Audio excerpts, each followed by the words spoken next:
बेटियों पर जी आपने बहुत सारी कविताएं लिखी हैं और जिस पिछले साहित्य में आप आए थे उसके बाद फिर लंबे अरसे के बाद आपसे इस मंच पर मुलाकात हो रही है। कोरोना का काल भी जी। इस दौरान हम सब ने देखा।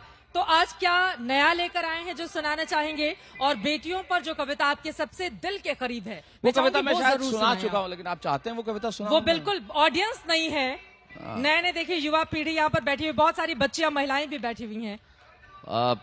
अगर अच्छा आप मुझे कविता, मतलब मुझे लगा मुझे बातचीत करने के लिए बुलाया आपने। मैं तारक मेहता पर आ रही हूँ। नहीं, वो तो छोड़िए ना, उसके बाद हम बात मैं में कर आऊंगी लेंगे। उस पर। वो बात हम कर लेंगे जो छूट गया क्यों उसके बारे में छोड़ा? क्या? क्यों छोड़ा आपने तारक मेहता?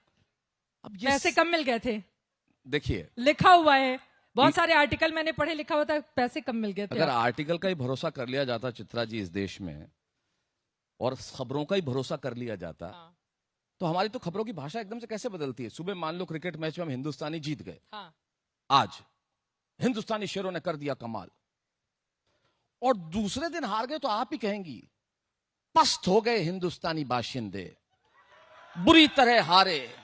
आपकी भाषा एकदम से बदल जाती है ना। हाँ। तो किस पे यकीन किया जाए, ये अरे सही कि ये ये जो सही? दर्शक सामने बैठे हुए ना, जब जीत जाते हैं तो पटाखे लेकर बाहर आ जाते हैं आधी रात को, जी। जब हार जाते हैं तो अपने घर का सामान फोड़ने लगते हैं। यही सामने बैठे हुए हैं। पर इनकी वजह से मैच भाषा को थोड़ी बदलती है बिल्कुल चित्रा दिल पर जी। ले लेते हैं ये लोग, मैच को बिल्कुल दिल पर ले लेते हैं। देखिए, हाँ सही बात है या नहीं, देख लीजिए। नहीं, तो उनकी फीलिंग बतानी पड़ती है मुझे। देखिए, आप तारक मेहता से इधर उधर मत भेजिए। क्यों छोड़ा आपने, बताइए। देखिए इस सवाल का जवाब बड़े, ये तो राष्ट्रीय प्रश्न है कि मैंने क्यों छोड़ा। सब जानना चाहते हैं ये। अच्छा, छोड़ दिया तो छोड़ दिया, इसमें क्या दिक्कत है? क्या नया करने वाले हैं? अब बैठ जाइए, आप बैठ सकते हैं। देखिए, छोड़ने के कारण तो होते ही हैं जी। इस देश में। आप मेरी बात इशारों में समझें। जिस देश में पब्लिशर्स जो पुस्तक छापते हैं वो हीरे की अंगूठी पहन के घूमे हैं, और लेखक को पुस्तक छपवाने के लिए, अपनी पुस्तक छपवाने के लिए पैसे देने पड़े हैं, दूसरों की प्रतिभाओं से कमाने वाले व्यापारी लोग यदि खुद को प्रतिभाशाली लोगों से बड़ा और बेहतर समझने लगे, तब किसी प्रतिभाशाली व्यक्ति को खड़े होकर आवाज उठानी चाहिए बिल्कुल कि आप दूसरों की प्रतिभाओं से कमाने वाले लोग हैं। और शायद मैं वही हूं जिसने आवाज उठाई कि दूसरों की प्रतिभाओं से अपना नाम करने वाले लोग किसी प्रतिभाशाली व्यक्ति से बड़े नहीं हो सकते।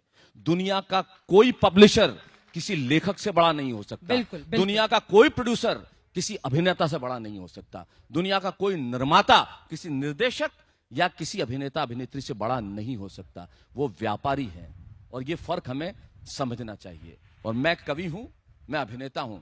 जब जब अगर कुछ ऐसा किया जाएगा जो मेरे कवि होने पर या मेरे अभिनेता होने पर, मेरे विचारों पर अगर किसी व्यापार ने हावी होने की कोशिश की, तो फिर तो ज्वालामुखी फटेगा। और वही क्या होगा। बात है। इशारों को अगर समझो,